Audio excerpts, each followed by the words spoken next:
Okay sir, इस तरफ अगर हम देखते हैं तो जियोपॉलिटिकल टेंशन भी जो है लगातार बढ़ रहा है। कल भी हमने इसके बारे में चर्चा करी थी, जो कि सोलर इम्पोर्ट ड्यूटीज़ पर जो डोनाल्ड ट्रम्प का एक नया स्टेटमेंट निकल कर के आया है।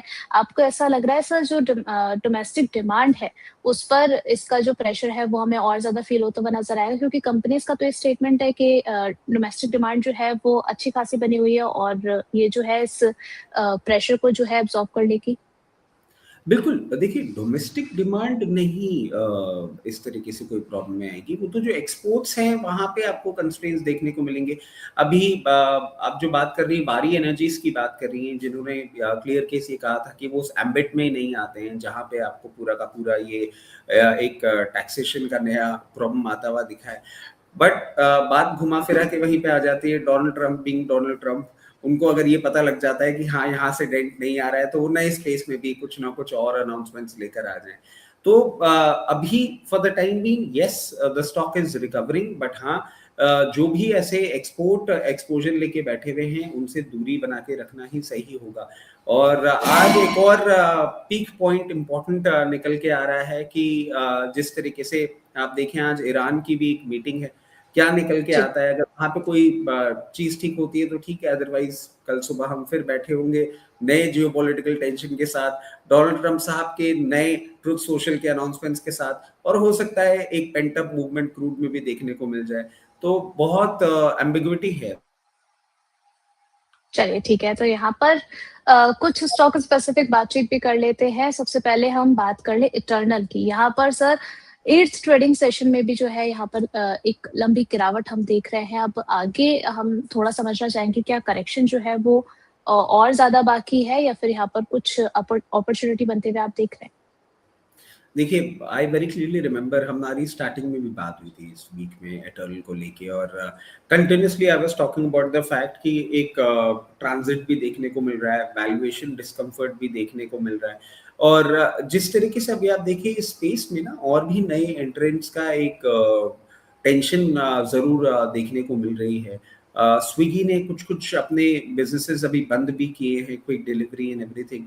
तो एटर्नल में भी कोई रिस्पाइट दिखेगा at the very face of it कहना मुश्किल है। जो हम लोअर लेवल्स देख रहे थे वीक के स्टार्टिंग पॉइंट्स पे, जब ये 260 ऑड लेवल्स पे चल रहा था, वहाँ पे ये आ गया है। अब इम्पोर्टेंट ये हो जाता है, सिर्फ टेक्निकल पॉइंट ऑफ व्यू से मैं आपको बोलूँगा कि 244 लेवल्स के ऊपर अगर ये मेंटेन करता है तो एक बाउंस बैक ज़रूर आपको देखने को मिल सकता है, बैक्ड बाय न्यूज़ या मार्केट सेंटिमेंट में थोड़ा भी सुधार होता है तो हाई बीटा मूवमेंट के चलते।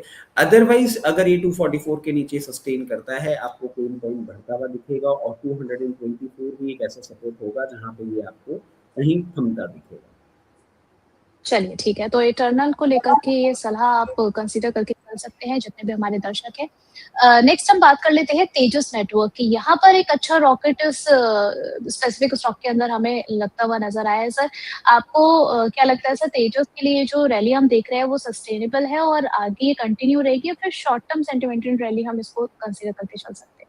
देखिए, backed by a good order, अभी इनका एक अनाउंसमेंट आया था जिसके बाद आप देखिए 5G नेटवर्क स्पीड अप करने के लिए इनको कुछ-कुछ इक्विपमेंट्स के ऑर्डर मिले हैं, और एक अच्छा अपमूव दिखाया है। कंपनी अच्छी है, बट आप देखिए ओवरऑल जो एक अंडर परफॉर्मेंस चलता है, तो एक कांसेप्ट क्या होता है, आप इस चीज़ को ऐसे समझें कि जब आप बहुत स्ट्रॉन्ग सपोर्ट्स ब्रीच करते हुए आते हैं ना, तो जब when you start going up, वो जो सपोर्ट होते हैं वही रेजिस्टेंस बन जाते हैं।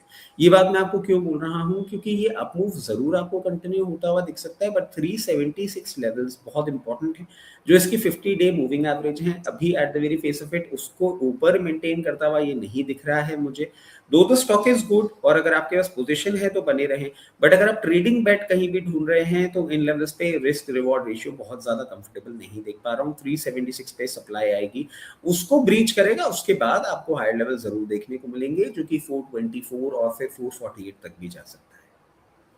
चलिए ठीक है, तो नेक्स्ट हम बात कर लेते हैं लॉरस लैब की। 1 साल के अंदर इसने अपने इन्वेस्टर के पैसे को सर डबल कर दिया है। अब यहाँ पर आपको लग रहा है कि इस तेज़ी के बाद जो है वो वैल्यूएशन जो है वो स्ट्रेच होगी, या फिर हो स्ट्रेच हो चुकी है, या फिर अभी और जो है अपसाइड बाकी है? नहीं, देखिए अभी मैं समझ रहा हूँ, अभी इनके कुछ-कुछ रीसेंट डेवलपमेंट्स भी हो रहे हैं। तो डेफिनेटली ये कंटिन्यूड रहना चाहिए मूवमेंट, मतलब मैं इसको अभी रुकता हुआ नहीं देख रहा हूँ।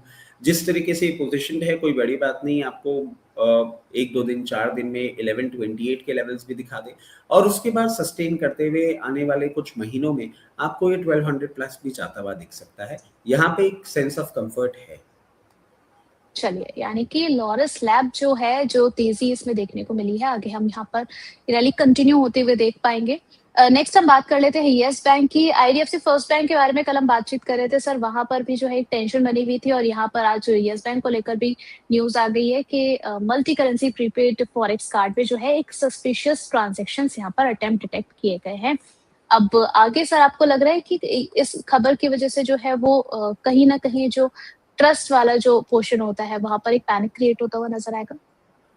देखिए आईडीएफसी का मैटर अलग था, येस बैंक का मैटर अलग है और आप इसको ऐसे समझे वहाँ पे तो मनी स्नाइफन ऑफ हो गया। जी। ये डेटा ब्रीच का मैटर ज़्यादा लग रहा है एंड उर्वशी जी मैं शेयर करना चाहूँगा, actually I was also a part of this and how Tuesday से हमारे पास मैसेजेस आ रहे हैं क्योंकि ये मेक माई ट्रिप ओन्ड है, बैक्ड बाय येस बैंक है, बुक माई फॉरेक्स इसका नाम है। I also have a book my forex card और रैंडम मैसेजेस आ रहे थे। फॉर्चुनेटली मेरे बुक माई फॉरेक्स में कुछ पैसे ही नहीं पड़े थे तो कुछ डिडक्ट नहीं हो रहा था, बट कहीं $9 का ट्रांजैक्शन, कहीं $12 का ट्रांजैक्शन, ये फेल स्टेटमेंट आ रहे थे। अब प्रैक्टिकली पैसे नहीं पड़े थे तो मैंने भी इतना ध्यान नहीं दिया। अभी न्यूज डेवलप हुई तो आई रियलाइज अच्छा ये तो सबके साथ हो रहा है।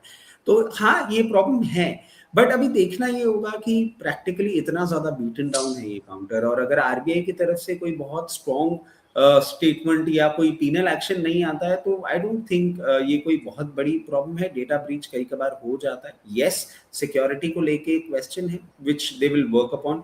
अगर आरबीआई कोई बहुत ही इन पे पीनल एक्शन ले लेता है इन टाइम टू कम तो जरूर ये कहीं ना कहीं थोड़ा सा करेक्ट हो सकता है। 18 रुपए 60 पैसे तक एक सपोर्ट है, वो टेस्ट करने के लिए आ सकता है, बट क्या गेम चेंजर है? नहीं, ऐसा नहीं लगता।